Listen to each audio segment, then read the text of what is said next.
서울의 어느 명문 국제고등학교 방과 후 텅 빈 교정 뒤편에서 한 여학생이 5명의 남학생들에게 둘러싸여 있었습니다.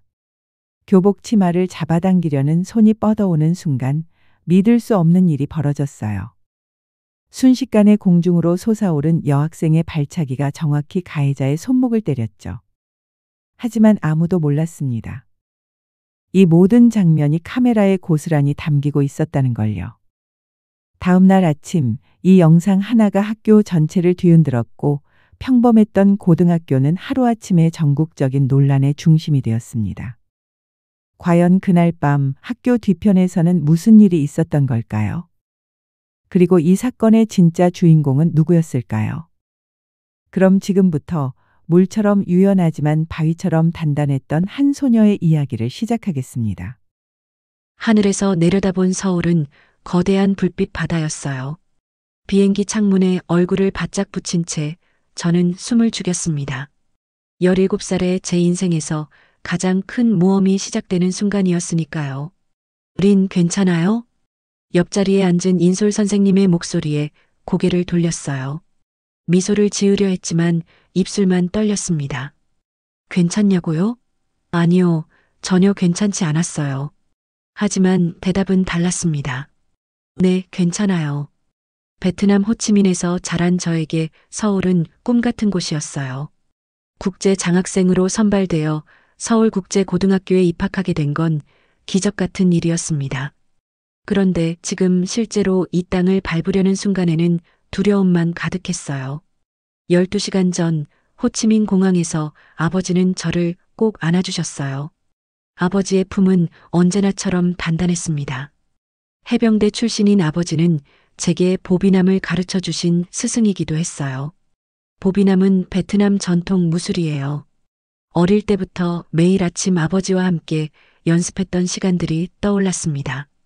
린, 이것을 가져가렴. 아버지는 주머니에서 붉은색 천으로 만든 띠를 꺼내셨어요.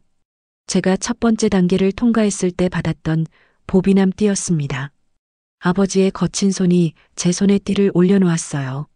물처럼 흘러가되 바위처럼 단단한 마음을 가지렴. 아버지의 목소리가 떨렸어요. 저도 울음을 참으려 입술을 깨물었습니다. 아버지는 감정을 드러내는 사람이 아니었어요. 그런 아버지가 흔들리는 목소리로 말씀하시니 가슴이 더 아팠습니다. 네, 아버지. 꼭 그럴게요. 띠를 꼭 쥐며 약속했어요. 하지만 그때는 몰랐습니다. 그 약속이 얼마나 어려울지를. 비행기가 착륙하고 입국 절차를 마친 후 학교 관계자가 저를 맞이했어요. 밤늦게 도착했지만 서울의 밤은 여전히 밝고 분주했습니다. 차창 밖으로 보이는 높은 빌딩들과 현란한 간판들이 낯설게 느껴졌어요. 내일부터 학교에 다니게 될 거예요. 린 학생, 긴장되죠? 운전석에서 들려오는 질문에 고개만 끄덕였습니다. 긴장을 넘어 두려움이 온몸을 감싸고 있었어요. 베트남에서는 우등생이었지만 한국어는 아직 서툴렀습니다. 1년간 공부했지만 실전은 달랐어요. 기숙사 방은 깔끔했어요. 하얀 벽, 단정한 침대, 책상과 의자. 필요한 모든 것이 갖춰져 있었습니다. 하지만 따뜻함은 없었어요. 어머니가 일찍 돌아가신 후 아버지와 단둘이 살았던 우리 집은 작았지만 온기가 가득했습니다. 여기는 달랐어요. 짐을 풀면서 아버지가 주신 띠를 꺼냈어요. 붉은 천을 손가락으로 쓰다듬으며 눈물이 흘렀습니다. 이곳에서 잘 해낼 수 있을까요? 아버지의 말씀이 귓가에 맴돌았어요. 물처럼 흘러가되 바위처럼 단단하게. 첫날 아침 저는 일찍 일어났어요. 몸이 굳어있는 느낌이었습니다. 제 작은 방에서 간단히 보비남 기본 동작을 연습했어요. 호흡을 가다듬고 긴장을 풀었습니다. 아버지가 항상 말씀하셨죠. 린, 내 마음이 고요해야 내 몸도 고요해진다. 교복을 입고 거울을 봤어요. 낯선 모습이었습니다. 베트남에서는 흰 셔츠에 검은 바지를 입었는데 여기선 재킷과 스커트, 넥타이까지 있었어요. 머리를 단정히 묶고 심호흡을 했습니다. 할 수 있어, 린. 제 목소리가 작게 울렸어요. 학교는 생각보다 훨씬 컸습니다. 깨끗하고 현대적인 시설에 압도되었어요. 우리 학교는 베트남에서도 좋은 편이었지만 여기는 마치 대학교 같았습니다. 유리로 된 건물들, 넓은 운동장, 최신식 컴퓨터실, 모든 것이 낯설었어요. 교무실에서 담임 선생님을 만났습니다. 김 선생님은 미소를 지으며 저를 반겨주셨어요. 어서 와요, 응구엔 학생. 첫 번째 실수였어요. 제 이름은 응우엔인데 응구엔이라고 발음하셨습니다. 입술을 깨물며 웃음으로 넘겼어요. 괜찮아, 린. 이해해. 한국 사람들에게 베트남 발음은 어려울 수 있어. 교실 문 앞에 서자 가슴이 쿵쾅거렸어요. 선생님이 먼저 들어가시고 저는 문 밖에서 기다렸습니다. 선생님의 목소리가 들렸어요. 오늘 새로운 친구를 소개할게요. 베트남에서 온 전학생이에요. 저를 부르는 손짓에 긴장된 발걸음으로 교실에 들어갔습니다. 30명 가까운 학생들의 시선이 저에게 꽂혔어요. 다리가 후들거렸습니다. 안녕하세요. 저는 응우옌 린이라고 합니다. 베트남에서 왔어요. 잘 부탁드립니다. 연습한 인사말을 최대한 또박또박 말했어요. 교실은 조용했습니다. 몇몇 학생들은 호기심 어린 눈으로 저를 쳐다봤고 다른 학생들은 무관심했어요. 한 남학생이 친구에게 뭔가 속삭이자 몇몇이 키득거렸습니다. 응구. 아니, 응구연 학생은 국제장학생으로 선발되어 우리 학교에 오게 되었어요. 모두 친절하게 대해주길 바랍니다. 선생님이 제 이름을 또 잘못 발음하셨어요. 이번엔 응구연이었습니다. 얼굴이 화끈거렸지만 웃음으로 넘겼어요. 가장 뒷자리로 안내받아 자리에 앉았습니다. 수업은 생각보다 어려웠어요. 선생님들이 빠르게 말씀하셔서 절반도 이해하기 힘들었습니다. 노트에 최대한 많이 받아 적었지만 한글로 빠르게 필기하는 것도 쉽지 않았어요. 손목이 아팠습니다. 점심시간이 되자 학생들은 무리를 지어 식당으로 향했어요. 저는 혼자 자리에 남아 도시락을 꺼냈습니다. 어젯밤 아버지가 가르쳐준 레시피로 만든 반미였어요. 베트남 샌드위치입니다. 아버지는 요리도 잘하셨어요. 군인 시절 습관이라며 항상 스스로 식사를 해결하셨거든요. 도시락 뚜껑을 열자 향긋한 고수풀 냄새가 퍼졌습니다. 그 순간 앞자리에 앉아있던 여학생이 코를 찡그렸어요. 무슨 냄새야? 여학생의 말에 주변 학생들이 저를 쳐다봤습니다. 뺨이 화끈거렸어요. 뭐야, 그거? 이상한 음식이네. 다른 학생의 말에 몇몇이 웃었습니다. 식욕이 사라졌어요. 하지만 도시락을 덮지 않았습니다. 대신 천천히 한 입 베어 물었어요. 입안에 퍼지는 익숙한 맛이 위안이 되었습니다. 오후 수업이 끝나고 복도를 걷고 있을 때였어요. 키가 큰 남학생이 친구들과 함께 다가왔습니다. 야, 너 베트남에서 왔다며?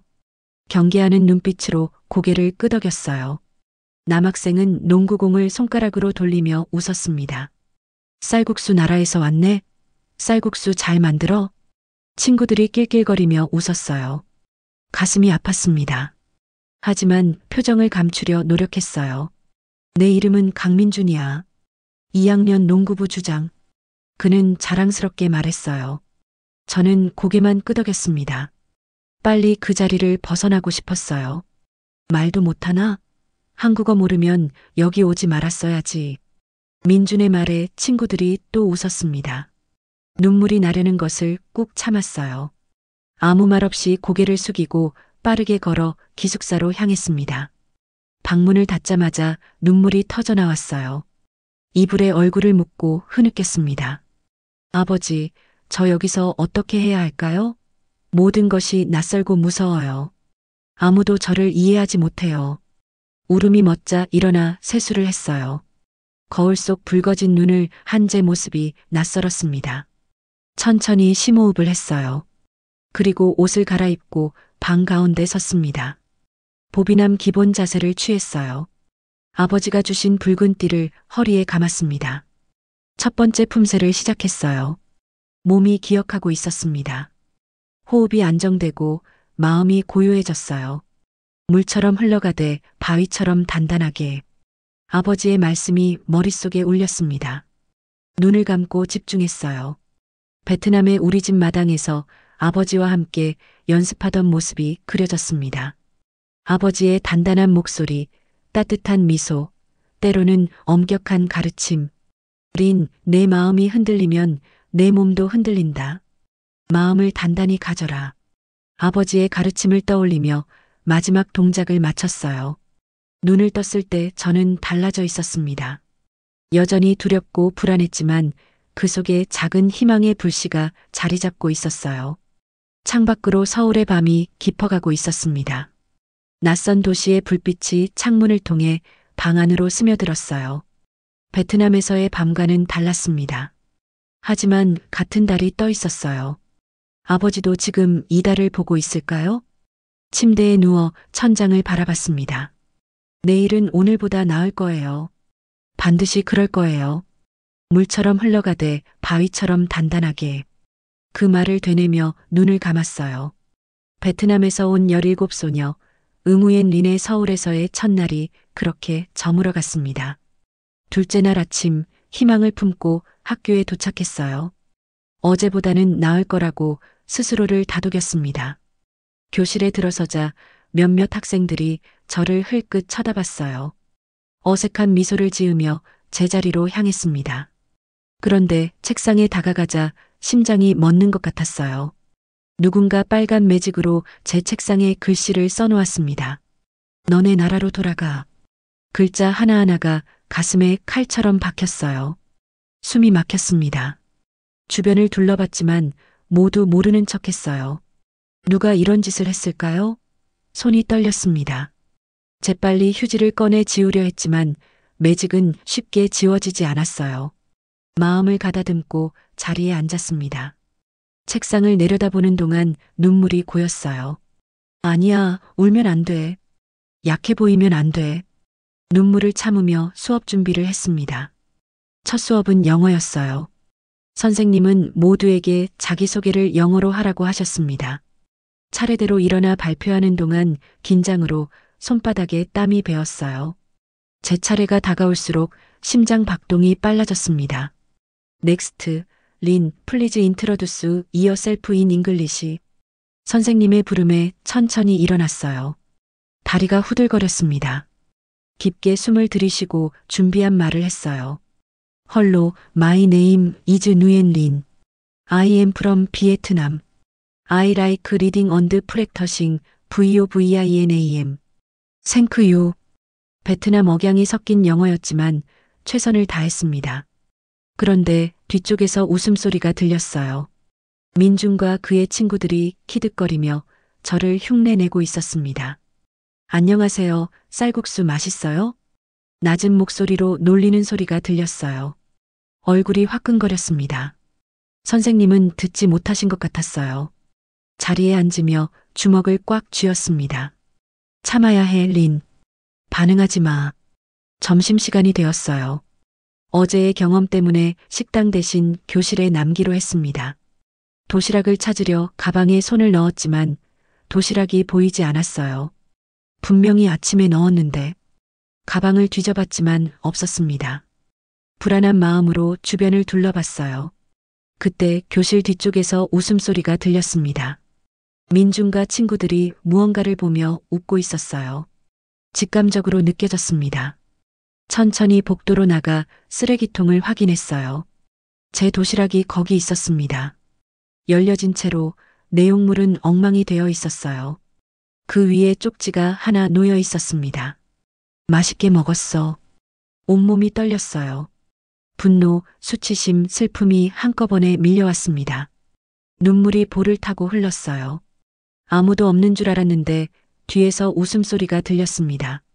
쌀국수가 맛있더라. 민준의 목소리였어요. 고개를 돌리자 그와 친구들이 저를 비웃고 있었습니다. 뭐라고 대꾸하고 싶었지만 목소리가 나오지 않았어요. 그들이 떠난 후 쓰레기통에서 도시락을 꺼내 화장실로 향했습니다. 화장실 칸에 들어가 문을 잠그고 울음을 터뜨렸어요.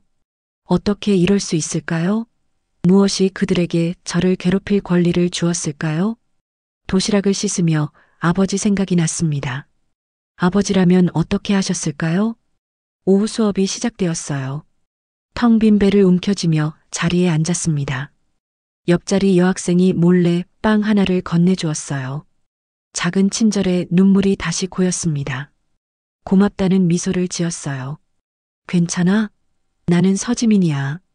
처음으로 친절한 말을 건네는 학생이었습니다. 감사함에 고개를 끄덕였어요.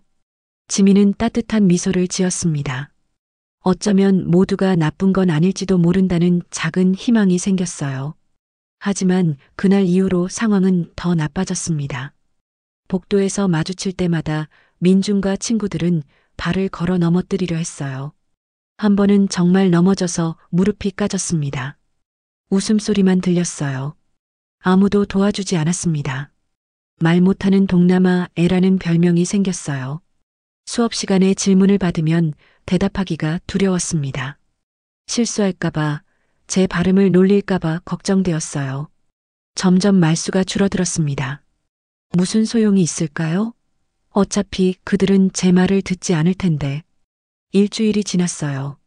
매일 아침 학교 가는 길이 고통이었습니다. 밤마다 아버지에게 전화로 괜찮다고 거짓말했어요. 하지만 침대에 누우면 눈물이 멈추지 않았습니다. 이대로는 안 된다는 생각이 들었어요. 사회 수업 시간 김 선생님이 자유주제 발표 과제를 내주셨습니다. 어떤 사회 문제든 선택해서 5분 발표를 준비하라는 내용이었어요. 다들 주제를 고르기 시작했습니다. 린 학생은 어떤 주제를 할 건가요? 선생님의 질문에 교실이 조용해졌어요. 모두가 저를 쳐다봤습니다. 심장이 빠르게 뛰었어요. 손가락이 떨렸지만 이번만큼은 목소리를 내고 싶었습니다. 인종차별이요. 제 목소리가 교실에 울렸어요. 놀란 표정들이 보였습니다. 아마도 제가 이렇게 또렷하게 말할 줄 몰랐던 모양이에요. 선생님은 잠시 놀란 표정을 지으셨지만 곧 미소를 지으셨습니다. 좋은 주제네요. 기대할게요. 쉬는 시간 지민이 다가왔어요. 멋진 주제 선택이었어. 도와줄까? 고마운 마음에 웃음이 나왔습니다. 지민은 유일하게 제게 친절한 학생이었어요. 함께 도서관에 가서 자료를 찾기로 했습니다. 그날 저녁 방으로 돌아와 노트북을 펼쳤어요. 인종차별에 대한 자료를 찾으며 문득 생각이 떠올랐습니다. 증거가 필요해요.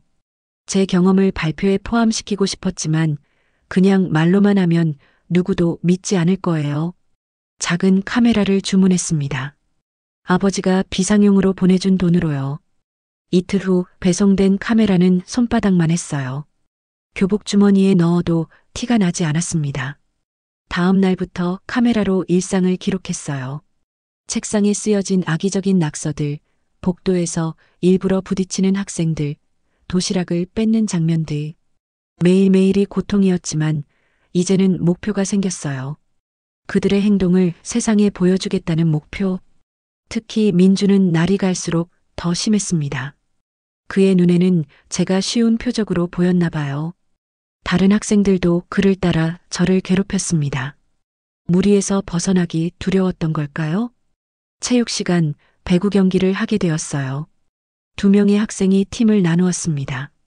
예상대로 저는 가장 마지막에 선택되었어요. 민준의 팀에 배정되었습니다. 아, 진짜? 동남아 애 때문에 지겠다. 민준의 불평에 팀원들이 웃었어요.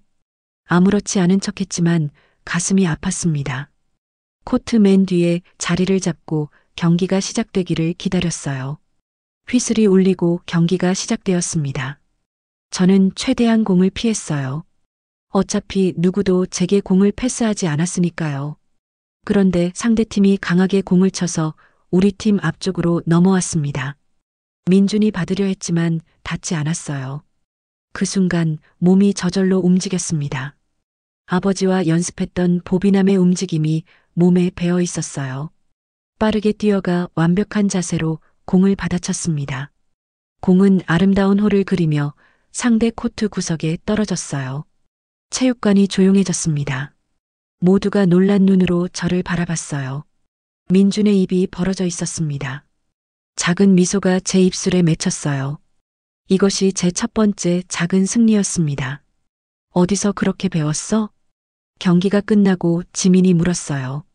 자랑스러운 마음으로 대답했습니다. 보비남이요. 베트남 무술인데 아버지가 가르쳐 주셨어요. 지민의 눈이 반짝였습니다. 누군가 제 이야기에 진심으로 관심을 보인 건 처음이었어요. 그날 저녁 기숙사 방으로 돌아와 녹화한 영상들을 확인했습니다. 화면 속에 담긴 현실이 고통스러웠어요. 하지만 이제 저에게는 무기가 생겼습니다. 진실이라는 무기. 아버지에게 전화를 걸었어요. 오늘은 거짓말을 하지 않기로 했습니다. 아버지, 학교에서 좀 힘들어요. 떨리는 목소리로 말했어요. 전화기 너머로 아버지의 깊은 한숨이 들렸습니다. 린, 내가 강하다는 걸 보여줄 시간이구나. 아버지의 말씀에 눈물이 흘렀지만 이번엔 결의에 찬 눈물이었습니다. 그래요, 제가 강하다는 것을 보여줄 시간이에요. 더 이상 숨지 않겠어요. 더 이상 침묵하지 않겠어요. 창밖의 서울 밤하늘을 바라봤습니다. 수많은 빛들 사이로 별 하나가 반짝였어요. 마치 저를 응원하는 것 같았습니다. 인종차별 발표를 위한 자료를 정리하며 다짐했어요. 이제 린의 목소리가 들릴 차례입니다. 발표 준비를 위해 학교 도서관에서 밤늦게까지 자료를 찾았어요. 지민이 도와주겠다고 했지만 이건 제 싸움이라고 생각했습니다. 혼자 해내고 싶었어요. 컴퓨터 화면을 바라보며 한국 내 동남아시아인들이 겪는 차별에 관한 기사들을 읽었습니다. 제 경험만이 아니었어요. 많은 사람들이 비슷한 상처를 안고 살아가고 있었습니다. 베트남계 학생, 학교 폭력으로 전학, 외국인 노동자 70% 차별 경험 있다. 다문화 가정 자녀들, 정체성 혼란 호소. 기사들을 읽을수록 가슴이 아팠어요.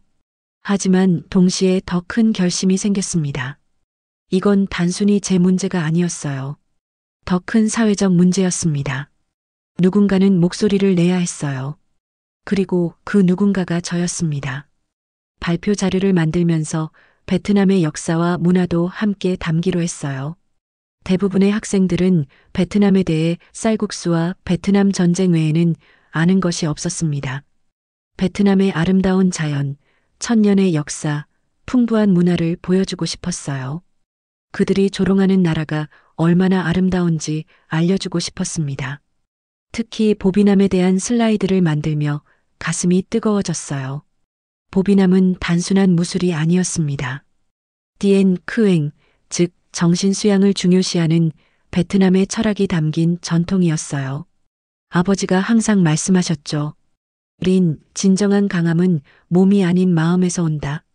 밤늦게 기숙사로 돌아오며 하늘을 올려다봤어요. 별이 유난히 밝게 빛나는 밤이었습니다. 아버지가 같은 하늘 아래에서 저를 응원하고 계신다고 생각하니 용기가 생겼어요. 내일이면 발표가 있습니다. 더 이상 침묵하지 않을 거예요. 발표 당일 아침 거울 앞에서 연습했습니다. 손은 떨렸지만 목소리는 또렷했어요. 보비남 띠를 허리에 두르고 심호흡을 했습니다. 물처럼 흐르되 바위처럼 단단하게. 오늘은 제가 물이 아닌 바위가 될 차례였어요. 교실에 들어서자 긴장감이 감돌았습니다. 오늘 첫 발표자가 저였어요. 지민이 작게 손을 흔들며 응원해 주었습니다. 민준과 친구들은 여전히 저를 비웃고 있었어요. 하지만 오늘만큼은 그들의 시선이 두렵지 않았습니다. 응우엔 린 학생, 발표 준비됐나요? 김 선생님의 부름에 자리에서 일어났어요. 태블릿을 들고 앞으로 나갔습니다. 손이 떨려 태블릿을 떨어뜨릴까 걱정되었어요. 하지만 단상에 서자 이상하게 마음이 차분해졌습니다. 이제 물러설 곳은 없었어요. 안녕하세요. 저는 오늘 인종차별에 대해 발표하겠습니다. 교실이 조용해졌어요. 모두의 시선이 저에게 향했습니다. 첫 슬라이드를 펼쳤어요. 큰 글씨로 쓰인 문장이 화면에 나타났습니다. 발음은 틀림이 아닙니다. 깊게 숨을 들이쉬고 발표를 시작했어요. 처음에는 작은 목소리였지만 말을 이어갈수록 자신감이 생겼습니다. 인종차별은 피부색, 국적, 문화적 배경이 다르다는 이유로 사람을 차별하는 행위입니다. 그것은 무지에서 비롯됩니다. 다름을 이해하지 못하는 두려움에서 시작됩니다. 베트남에 대한 슬라이드로 넘어갔어요.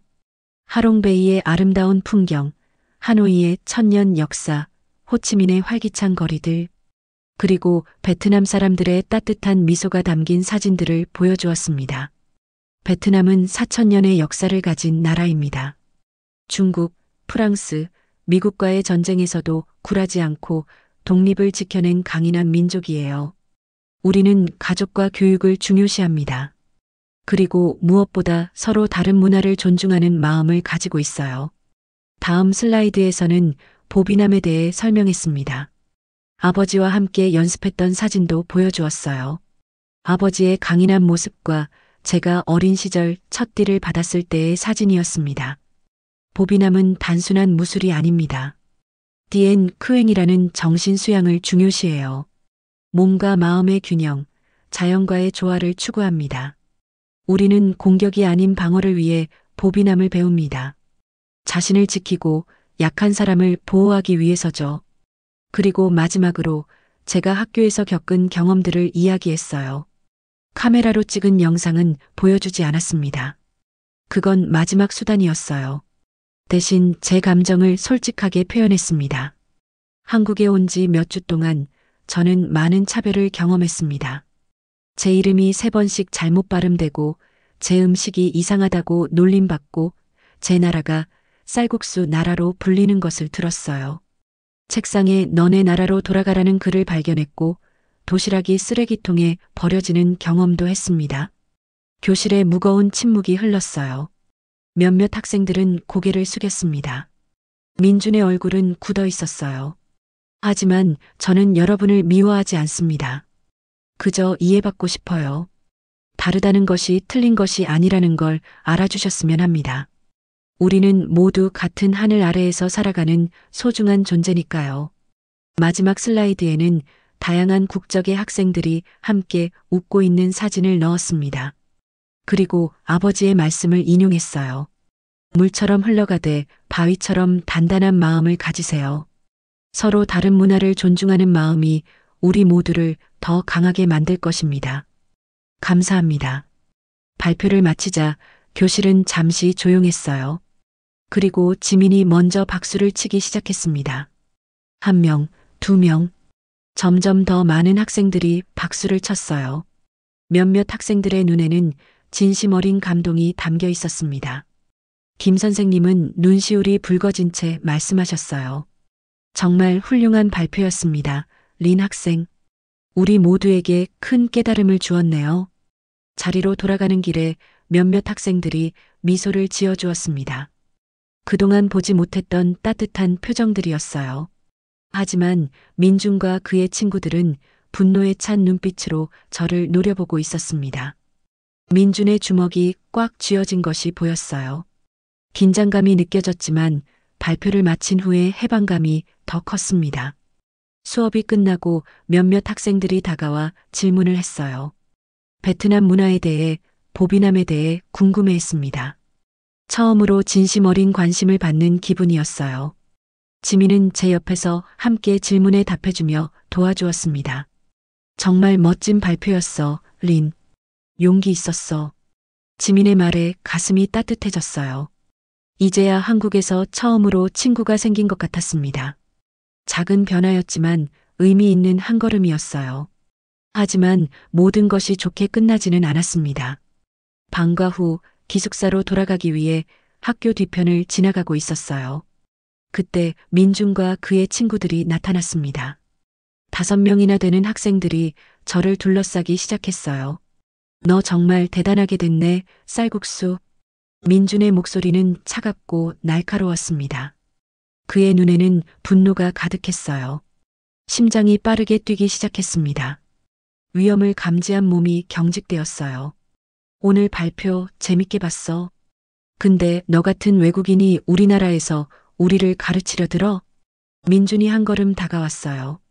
뒤로 물러서려 했지만 다른 학생들이 저를 막아섰습니다. 갇혀버린 느낌이었어요.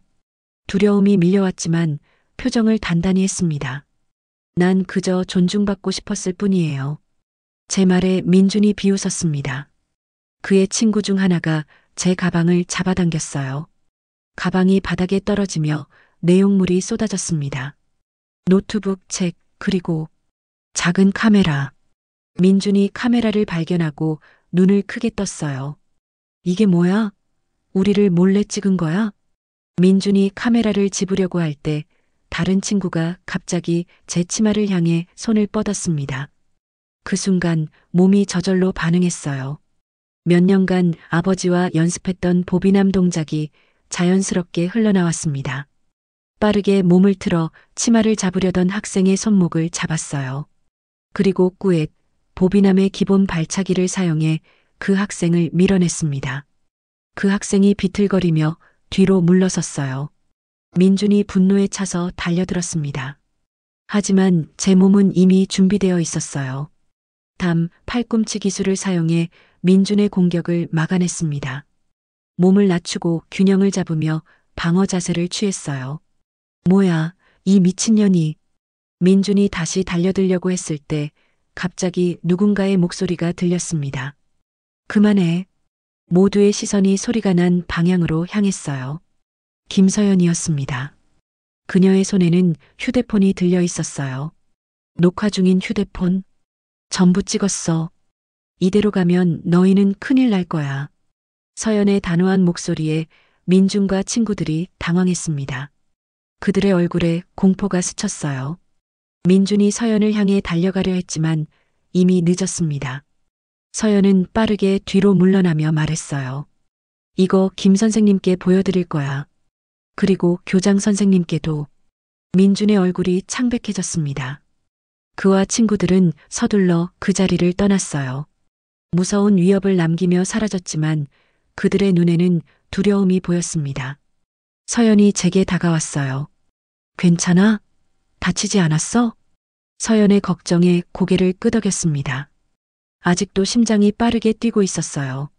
그런데 이상하게도 두려움보다는 해방감이 더 컸습니다. 처음으로 제 자신을 지켜냈다는 자부심도 느껴졌어요. 어떻게 여기 있었어? 제 질문에 서연이 미소를 지었습니다. 지민이 걱정돼서 나한테 부탁했어. 내가 위험할 수 있다고. 지민까지. 2명의 친구가 생긴 거였어요. 가슴이 따뜻해졌습니다. 땅에 떨어진 물건들을 함께 주워 가방에 넣었어요. 카메라도 무사했습니다. 내 발표 정말 멋졌어. 나도 많이 배웠어. 서연의 진심 어린 말에 눈물이 왈칵 쏟아질 뻔했어요. 하지만 참았습니다. 이제 울 시간은 지났어요. 이젠 강해질 시간입니다. 함께 학교를 나서며 하늘을 올려다봤어요. 석양이 아름다웠습니다. 오늘 저는 제 목소리를 찾았어요. 그리고 그 목소리는 생각보다 강했습니다. 아버지가 자랑스러워 하실 것 같았어요. 물처럼 흘러가되 바위처럼 단단하게. 오늘 저는 바위가 되었습니다. 해시태그 챕터 4 진실의 힘. 다음날 아침 휴대폰 알림음에 잠에서 깼어요. 연속해서 울리는 소리에 짜증이 났지만 끄려고 휴대폰을 집어들자 화면이 알림으로 가득 차 있었습니다. 눈을 비비며 자세히 보니 카카오톡, 인스타그램, 문자까지 수십 개의 메시지가 와 있었어요. 가장 위에 있는 지민의 메시지를 열었습니다. 린, 빨리 영상 봐. 큰일 났어. 어떤 영상인지 궁금해 링크를 눌렀어요. 유튜브 화면이 열렸습니다. 제목이 눈에 들어왔어요. 서울국제고에서 벌어진 동남아 차별 현장. 심장이 빠르게 뛰기 시작했습니다. 재생 버튼을 눌렀어요. 화면에는 어제 학교 뒤편에서 있었던 일이 그대로 담겨 있었습니다. 민준과 친구들이 저를 둘러싸고 제 가방을 떨어뜨리고 치마를 들추려고 했던 순간까지, 그리고 제가 보비남으로 자신을 방어하는 장면도 선명했어요. 영상은 거기서 끝나지 않았습니다. 제가 그동안 몰래 녹화해 두었던 장면들이 이어졌어요. 책상에 쓰여진 너네 나라로 돌아가 낙서, 도시락을 훔쳐 쓰레기통에 버리는 장면, 수업 시간에 제 발음을 따라하며 조롱하던 모습들. 모든 증거가 담겨 있었습니다. 누가 이걸 올렸을까요? 서연? 아니면 지민? 영상 아래 댓글이 이미 수백 개 달려 있었어요. 대부분 분노와 충격을 표현하는 내용이었습니다. 이게 21세기 한국의 현실이라니 믿을 수 없다. 저 여학생 정말 용감하다. 학교는 뭐 하고 있었던 거야? 머리가 어지러웠어요. 이렇게 될 줄은 몰랐습니다. 그저 서연이 선생님께 보여드리겠다고 했을 뿐인데 어떻게 온라인에 공개된 걸까요? 갑자기 휴대폰이 울렸습니다. 교무실에서 온 전화였어요. 린 학생, 지금 바로 교장실로 와주세요. 떨리는 마음으로 옷을 갈아입었어요. 거울에 비친 제 얼굴은 창백했습니다. 무슨 일이 벌어질지 전혀 예상할 수 없었어요. 저에게 문제가 생길까요? 베트남으로 돌아가야 할까요? 아버지께 실망을 안겨드리게 될까요? 교장실 문 앞에 도착하자 다리가 후들거렸습니다. 심호흡을 하고 문을 두드렸어요. 들어오세요. 문을 열자 많은 사람들이 앉아 있었습니다. 교장 선생님, 김 선생님, 민준과 그의 부모님으로 보이는 중년 부부, 그리고 낯선 정장 차림의 여성이 있었어요. 놀랍게도 서연과 지민도 있었습니다. 교장 선생님이 무거운 표정으로 저를 바라봤어요. 앉으세요, 린 학생. 긴장된 마음으로 빈 의자에 앉았습니다. 민준의 아버지로 보이는 남성이 불편한 표정으로 저를 쳐다봤어요. 민준은 고개를 푹 숙이고 있었습니다. 교장 선생님이 말씀을 시작하셨어요. 오늘 아침 학교에 심각한 상황이 발생했습니다. 우리 학교 학생들의 괴롭힘 장면이 담긴 영상이 온라인에 공개되었어요. 교육청에서도 연락이 왔고 여러 언론사에서도 문의가 들어오고 있습니다. 정장 차림의 여성이 말을 이었어요. 저는 교육청 인권 담당 조사관 박진희입니다. 린 학생, 이 영상이 사실인가요? 모든 시선이 저에게 향했습니다. 목이 메었지만 단호하게 대답했어요. 네, 사실입니다. 제가 직접 경험한 일들이에요. 민준의 어머니가 갑자기 소리쳤어요. 그렇다고 해도 이렇게 아이들의 얼굴을 공개하는 건 명예훼손이에요. 우리 아들의 미래가 망가질 수 있어요. 교장 선생님이 손을 들어 진정시키셨습니다. 진정하세요. 먼저 사실관계를 확인하는 것이 중요합니다. 그때 서연이 조용히 일어났어요. 제가 말씀드릴게요. 모두의 시선이 서연에게 향했습니다. 서연은 떨리는 목소리로 말을 이어갔어요. 제가 어제 영상을 찍었어요. 하지만 온라인에 올린 건 제가 아닙니다. 제가 찍은 영상은 선생님께 보여드리려고 했을 뿐이에요. 교장 선생님의 눈썹이 치켜 올라갔어요. 그럼 누가 올린 건가요? 서연이 망설이다가 말했어요. 제 언니예요. 제가 집에 와서 영상을 확인하는데 언니가 보게 되었어요. 언니는 작년에 학교 신문부에서 활동했는데 그때 필리핀 출신 친구가 괴롭힘을 당해 전학 간 일이 있었어요. 언니가 그 일을 막지 못했다고 항상 후회했거든요. 서연의 목소리가 떨렸어요. 언니가 린의 영상을 보고 이번에는 침묵하지 않겠다고. 제가 말리지 못했어요. 죄송합니다. 교실이 조용해졌습니다. 교장 선생님이 깊은 한숨을 내쉬셨어요. 이미 일어난 일이니 어쩔 수 없군요. 이제 우리가 할 일은 이 문제를 올바르게 해결하는 것입니다. 교육청 조사관이 말을 이었어요. 학교 폭력과 인종차별은 심각한 문제입니다. 특히 국제학교에서 이런 일이 발생했다는 것은 더욱 심각하게 받아들여야 해요. 징계 절차를 시작하고 재발 방지를 위한 대책을 마련해야 합니다. 민준의 아버지가 불편한 표정으로 아들을 쳐다봤어요. 민준은 계속 고개를 숙인 채 아무 말도 하지 않았습니다. 교장 선생님이 단호한 목소리로 말씀하셨어요. 민준 학생과 관련 학생들에게는 학교 규정에 따라 정학 처분을 내리겠습니다. 그리고 학교 차원에서 다문화 이해 교육 프로그램을 도입하겠어요. 이런 일이 다시는 발생하지 않도록 해야 합니다. 민준의 부모님은 항의하고 싶어 보였지만 더 이상 말을 꺼내지 못했어요. 영상 증거 앞에서 할 말이 없었던 것 같았습니다. 교장 선생님이 저를 바라보셨어요. 린 학생, 정말 힘들었겠네요. 학교를 대표해 사과드립니다. 그리고 학생의 용기에 감사합니다. 예상치 못한 말에 눈물이 고였어요. 그동안 참아왔던 감정이 한꺼번에 밀려왔습니다. 하지만 울지 않았어요. 대신 고개를 들고 또렷한 목소리로 말했습니다. 감사합니다. 저는 단지 공정하게 대우받고 싶었을 뿐이에요. 회의가 끝나고 밖으로 나오자 지민과 서연이 달려와 저를 안아주었어요. 서연의 눈에는 미안함이 가득했습니다. 정말 미안해, 린. 언니가 그럴 줄 몰랐어. 머리를 저었어요. 괜찮아. 어쩌면 이렇게 되는 게 맞는 것 같아. 교무실로 돌아가는 길에 김 선생님이 저를 불렀어요. 린 학생, 다음 주에 학교에서 인권 세미나를 개최하기로 했어요. 학생이 연사로 참여해주면 어떨까요? 베트남 문화와 보비남에 대해 더 알려주고 학생들에게 다문화 이해의 중요성을 강조하는 시간이 될 것 같아요. 놀라움에 말을 잇지 못했어요. 제가 연사라니 상상도 못한 일이었습니다. 괜찮을까요? 제가 잘할 수 있을지. 김 선생님이 따뜻하게 미소 지으셨어요. 충분히 잘할 수 있어요. 학생의 발표를 봤잖아요. 감동적이었어요. 일주일 후 강당은 학생들로 가득 찼습니다. 뉴스에서도 이 사건을 다루었고 많은 사람들이 관심을 보였어요. 베트남 대사관에서도 연락이 왔다고 합니다. 무대 위에 서니 다리가 떨렸지만 이번에는 다른 종류의 떨림이었어요. 두려움이 아닌 설렘이었습니다. 마이크 앞에 서서 깊게 숨을 들이쉬었어요.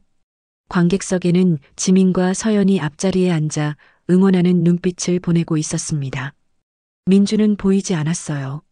정학 중이었으니까요. 천천히 말을 시작했습니다. 안녕하세요. 저는 베트남에서 온 응우옌 린입니다. 이번에는 제 이름을 정확하게 발음했어요. 더 이상 숨기거나 조용히 있을 필요가 없었습니다. 저는 오늘 여러분과 진정한 무술 정신에 대해 이야기하고 싶어요. 보비남은 단순히 싸움을 위한 기술이 아닙니다. 진정한 무술 정신은 상대를 해치는 것이 아니라 자신과 약자를 지키는 것이에요. 슬라이드에 아버지와 함께 찍은 사진이 나타났습니다. 아버지의 강인한 모습이 저에게 힘을 주는 것 같았어요. 저의 아버지는 해병대 출신 보비남 사범이십니다. 아버지는 항상 말씀하셨어요. 물처럼 흘러가되 바위처럼 단단한 마음을 가지라고요. 처음에 저는 이 말의 의미를 정확히 이해하지 못했어요. 하지만 이제 알 것 같아요. 청중들이 집중하는 모습이 보였습니다. 계속해서 말을 이어갔어요. 물은 유연하게 흘러가며 장애물을 만나도 길을 찾아요. 바위는 단단하게 자리를 지키며 흔들리지 않죠. 우리는 때로는 유연하게, 때로는 단단하게 살아가야 합니다. 특히 부당한 상황에서는 바위처럼 단단한 마음이 필요해요. 제 경험을 솔직하게 나누었습니다. 처음 한국에 왔을 때의 두려움, 괴롭힘을 당했을 때의 아픔, 그리고 마침내 목소리를 내기로 결심했던 순간까지. 차별은 무지에서 비롯됩니다. 서로 다른 문화를 이해하지 못하고 다름을 인정하지 못할 때 발생해요. 하지만 우리는 모두 같은 하늘 아래 살아가는 소중한 존재입니다. 피부색, 국적, 언어가 달라도 우리의 마음은 같아요. 마지막 슬라이드에는 다름은 틀림이 아닙니다라는 문구가 큰 글씨로 적혀 있었어요. 그 아래 다양한 국적의 학생들이 함께 웃고 있는 사진이 있었습니다. 진실은 언제나 힘을 가지고 있어요. 때로는 그 힘이 드러나는데 시간이 걸릴 수 있지만 결국 진실은 밝혀집니다. 저는 이제 더 이상 두렵지 않아요. 왜냐하면 진실이 제 편이니까요. 강연을 마치자 강당에는 뜨거운 박수 소리가 울려 퍼졌습니다. 몇몇 학생들은 눈물을 훔치고 있었어요. 교장 선생님이 무대로 올라와 제 손을 잡아주셨습니다.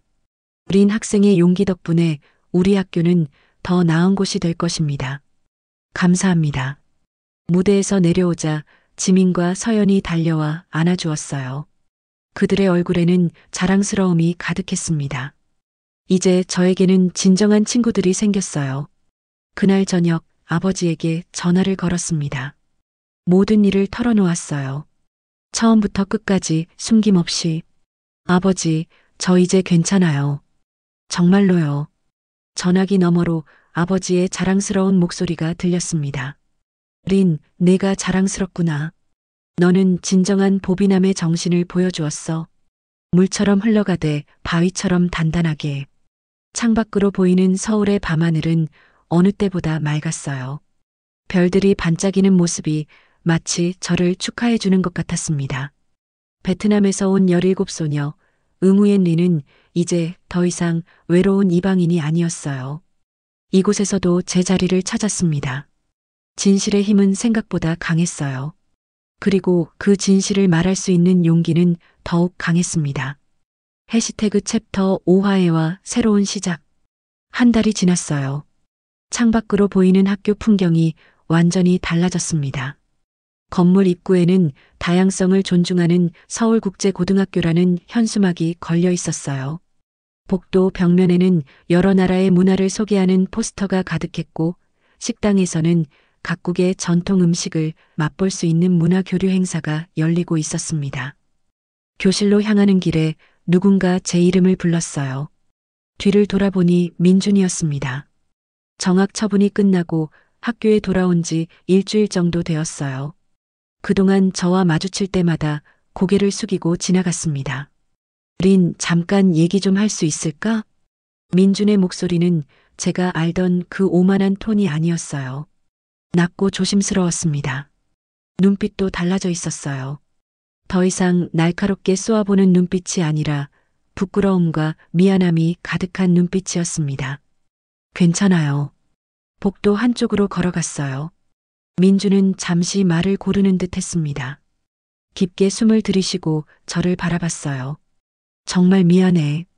내가 얼마나 무지했는지 이제야 깨달았어. 내가 얼마나 상처받았을지 생각하면. 민준의 목소리가 떨렸어요. 그의 눈에는 진심이 담겨 있었습니다.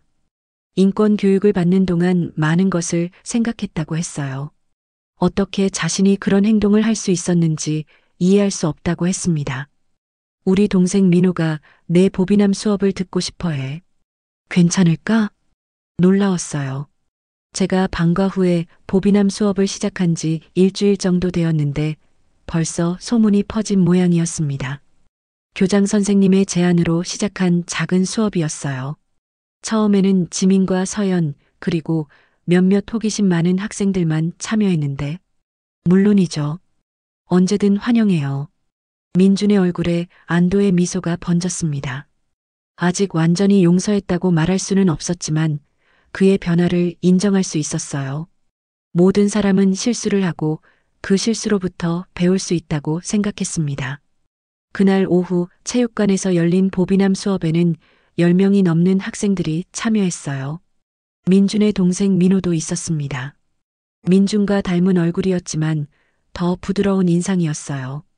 민호는 수줍게 웃으며 인사했습니다. 모두 원 모양으로 서주세요. 보비남은 베트남의 전통 무술이에요. 단순한 무술이 아니라 정신 수양을 중요시하는 문화입니다. 학생들 앞에 서니 처음에는 긴장되었지만 이내 자신감이 생겼어요. 아버지가 저에게 가르쳐 주신 대로 기본 자세부터 천천히 설명했습니다. 베트남어로 인사하는 법을 배워볼까요? 신짜오라고 말하면서 두 손을 합장해 주세요. 신짜오.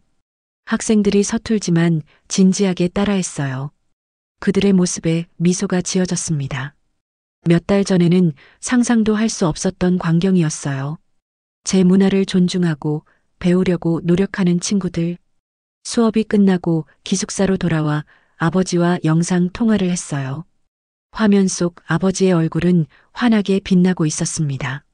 린, 서울에서 보비남을 가르치다니 자랑스럽구나. 아버지는 카메라 각도를 바꿔 도장 간판을 보여주셨어요. 익숙한 응우엔 보비남 도장 글자 아래 작은 글씨로 서울 지부라는 문구가 추가되어 있었습니다. 가슴이 벅차올랐어요. 아버지, 정말요? 아버지의 웃음소리가 스피커를 통해 울려 퍼졌어요. 오랜만에 듣는 아버지의 웃음소리였습니다. 베트남에서 아버지의 도장이 성공적으로 운영되고 있다고 했어요. 그리고 더 놀라운 소식도 있었습니다. 내 학교에서 연락이 왔단다.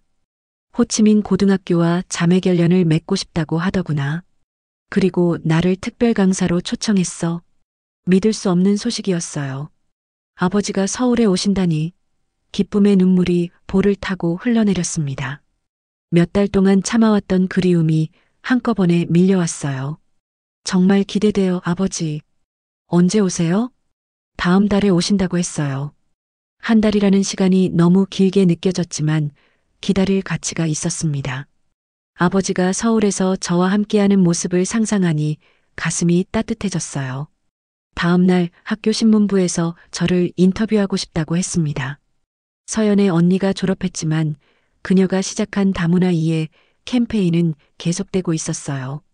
인터뷰 장소로 학교 뒤 작은 정원을 선택했습니다. 봄이 오면서 꽃들이 피기 시작했어요. 린, 한국 생활에 적응하는데 가장 어려웠던 점은 무엇인가요? 질문에 잠시 생각했어요. 이제는 솔직하게 말할 수 있었습니다. 외로움이었어요. 낯선 땅에서 아무도 나를 이해해주지 않는다는 느낌.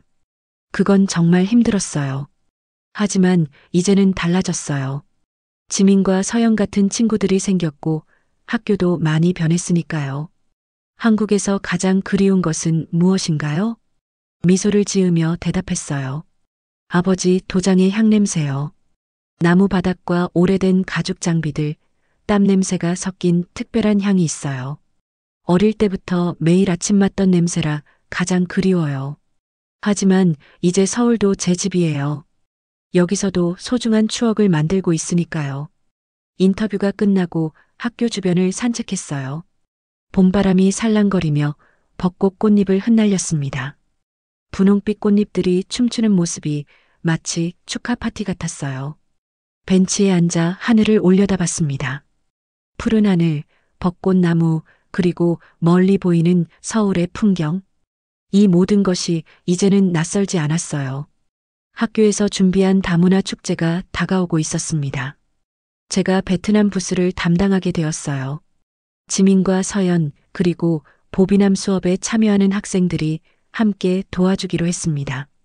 베트남 전통 의상인 아오자이를 입고 베트남 음식을 소개하고 간단한 보비남 시연도 계획했어요. 축제 준비를 하면서 생각했습니다. 몇 달 전만 해도 이런 일이 가능하리라고 상상도 못했어요. 제 문화를 숨기고 눈에 띄지 않게 살려고 했던 제 모습이 이제는 먼 과거처럼 느껴졌습니다. 교실에서 포스터를 만들고 있을 때 민준이 다가왔어요. 그의 손에는 베트남 국기가 그려진 종이가 들려 있었습니다. 이거 민호가 그렸어. 부스 장식에 써도 될까? 민호가 그린 베트남 국기는 약간 비율이 틀렸지만 정성이 담겨 있었어요. 가슴이 따뜻해졌습니다. 작은 변화들이 모여 큰 차이를 만들어내고 있었어요. 물론이죠. 정말 고마워요. 민준의 얼굴에 미소가 번졌습니다. 우리 사이에 더 이상 어색함은 없었어요. 완전한 친구라고 할 수는 없었지만 서로를 존중하는 관계가 되었습니다. 그날 저녁 기숙사 창가에 앉아 일기를 썼어요. 처음 한국에 왔을 때부터 매일 쓰던 일기였습니다. 첫 페이지에는 두려움과 외로움으로 가득 찬 글들이 있었어요. 하지만 오늘의 페이지는 달랐습니다. 오늘 학교에서 다문화 축제 준비를 했다. 내가 베트남 부스를 담당하게 되었다. 처음에는 두려웠던 내 문화가 이제는 자랑스러움이 되었다. 아버지가 다음 달에 오신다. 서울 지부라니 아직도 믿기지 않는다. 내가 작게나마 두 나라를 연결하는 다리가 된 것 같다. 창밖으로 보이는 벚꽃 나무 아래 학생들이 웃으며 지나가고 있었어요. 이제 그들의 웃음소리가 더 이상 위협으로 느껴지지 않았습니다. 같은 하늘 아래 같은 꿈을 꾸는 친구들이었어요. 봄날의 벚꽃 아래 서서 깊게 숨을 들이쉬었습니다. 바람에 흩날리는 꽃잎들이 마치 축복처럼 느껴졌어요. 몇 달 전에 제 모습을 생각하니 믿기지 않았습니다. 두려움에 떨던 소녀에서 이제는 당당히 자신의 목소리를 내는 사람이 되었어요. 나는 베트남의 딸 응우옌 린. 작은 목소리로 말했어요. 그리고 좀 더 크게 덧붙였습니다. 이제 당당히 두 문화의 다리가 되어 선다. 멀리서 지민과 서연이 저를 향해 손을 흔들고 있었어요. 그들에게 달려가며 생각했습니다. 인생은 때로 우리를 낯선 곳으로 데려가지만 그곳에서도 새로운 시작을 만들 수 있다는 것을, 그리고 그 시작은 종종 우리가 상상했던 것보다 더 아름다울 수 있다는 것을, 물처럼 흘러가되 바위처럼 단단하게. 아버지의 말씀이 이제는 제 삶의 지표가 되었습니다. 유연하게 적응하면서도 흔들리지 않는 내면의 힘을 간직하는 것. 그것이 진정한 보비남의 정신이었어요. 벚꽃잎이 제 어깨에 살포시 내려앉았습니다. 살며시 집어들어 바라봤어요. 분홍빛 꽃잎이 제 손바닥 위에서 마치 새로운 희망처럼 빛나고 있었습니다. 미소를 지으며 친구들에게 달려갔어요. 새로운 시작은 이미 여기 있었습니다.